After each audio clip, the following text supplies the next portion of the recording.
All right, this is all family. This last game of the year.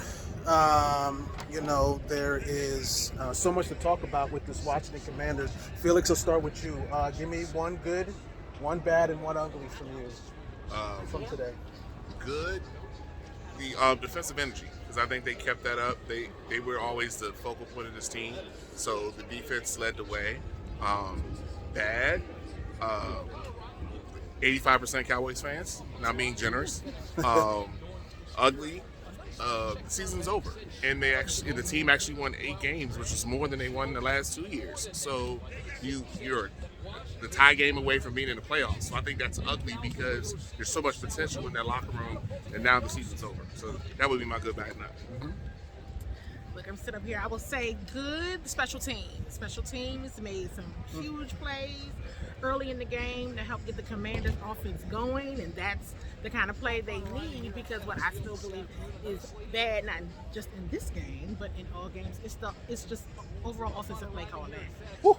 It's just Could you say that again for the people in the back? offensive play calling. Something's got to be done with Scott Turner. Yeah, something has to be done. It is a constant struggle, no matter who is behind center, and it's just never a good look. Make it nice to say it as kind as possible. And I'm going to say the ugly is still the Cowboys fans. There was a lot of Cowboys fans here, but it was nice to see them leaving early. But it was still too many for it to be a Commanders home. Right. I'd put another ugly as Joey Slide in there. Joey Slide. Yeah. That's very good. I'm sorry. Didn't even get to me. Go ahead, babe. Go ahead. But that was actually my ugly. It was my bad and my ugly. Yes. Joey Slide. I mean, 7 points left on the table. He missed two field goals and an extra point, and he's been up and down all season. So to me, that's unacceptable. Like, if you're in the playoffs and you have to rely on his leg, you don't know what he's going to do. So I think they definitely need to explore the kicker next season. The good, Sam Howell. I thought that he really took command of the offense. You know, he had to get some of the jitters out, but once he got comfortable in the pocket, I feel like, and you just saw the team rally around him too, which is interesting. So it just kind of goes to show you the same thing they do with Taylor Heineke, that quarterback really is key. Yeah. And I would say my overall ugly, as we wrap up, is the fact that all this happened one game too late.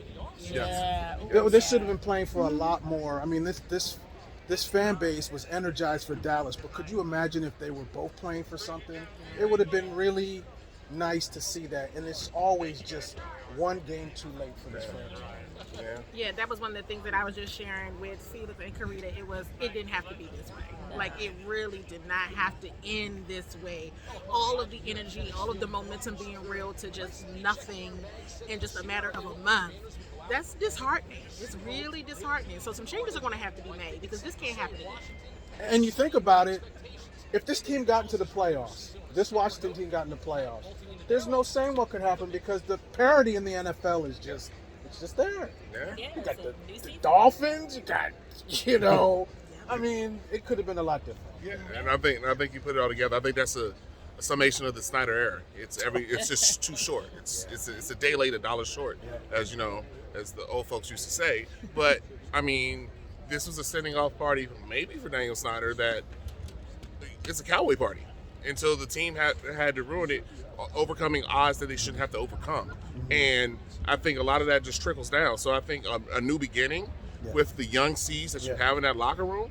There's a lot to be there, but it's got to change. You got to have that change, and it's going to come from the top. Sorry, I do have one more ugly. Carson Wentz. They took on that contract, and he barely played this season, and he's not going to be your quarterback next year. I mean, I just don't see it. So that's an ugly for me. Yeah, and I just think he ran into the same thing that he ran into Philly, that the backup quarterback, or the quarterback that was beneath him, is more popular than he is. It's a Nick Foles thing all over again, and I just don't think he's mentally ready to be a quarterback anymore. I just don't. Not even a backup? I don't. Would you want that backing up?